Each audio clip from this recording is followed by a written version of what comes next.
Hello my people, welcome back to the channel where we speak truth, highlight peace effort and amplify voices from our communities across South Sudan and beyond. My name is Wal Nyak. Today's update is powerful and important. We are talking about how Uror County and Jonglei State step back from the edge of conflict and walk toward peace. On Sunday morning, Uror County, one of Jonglei 9 counties, experienced a brief but concerning army confrontation between soldiers from the South Sudan People Defense Forces (SSPDF) and the Sudan People Liberation Army in opposition (SPLA-IO). Now keep in mind, Uror has been one of the more peaceful areas despite the general instability in the country. But on this day, tension boiled over. Shots were exchanged. Military truck moved. People ran in fear. Yet, miraculously, no one lost their life. And for that, we thank God.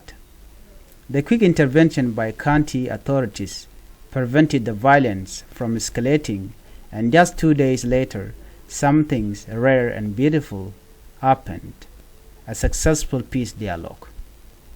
The County Commissioner, Honorable James Gatkhor Gatluak, led the effort.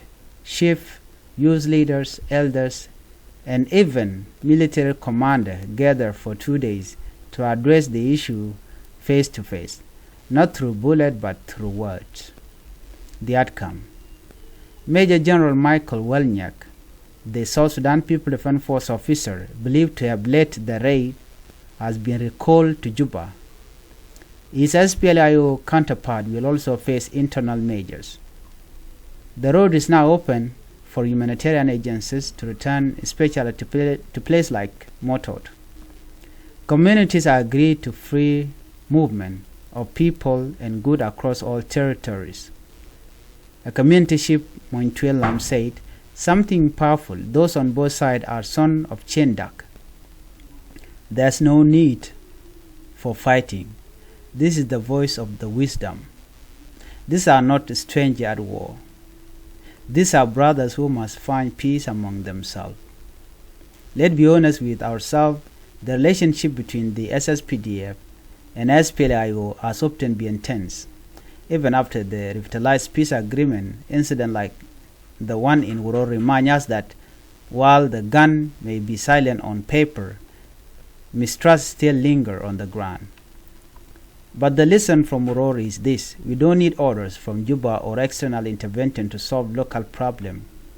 Local leadership matters. Dialogue work, community unity is more powerful than military rank. In this case, the people of Uror said enough is enough. They choose peace, and that choice must be celebrated. Let's not forget the human cost. Sunday's scrimmage caused displacement. Families ran from their homes, afraid the fighting would spread. Jonglei Civil Society Network Secretary General Kush Isaiah praised the peace process but also reminded everyone those displaced need help, shelter, food, medicine, essentials. We are calling on NGOs, churches, local leaders, and Good Samaritans to step up. Peace is more than just silence. It is about restoring dignity, providing support, and giving our people hope again. My brother and sister, the history of Uror County is not just a news headline. It is a message that peace is possible, that our communities, even in the face of division and mistrust, can choose dialogue over destruction. Share this story to inspire others. Talk to your leaders. Urge them to invest in peace building. Support displaced people in any way you can.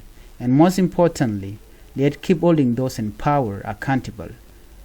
No more silent suffering. Let's celebrate leaders like Commissioner James Gatkhor Gatluak. Let's uplift sheep like Motot, and let's honor the people of Uror for reminding us that even after conflict, healing is possible. Thank you for watching. Drop comment below. Where do you think South Sudan needs peace building most urgently? Don't forget to like, share, and subscribe for more updates on peace, justice, and unity across our beloved country. Peace be upon Uror and peace be upon us all.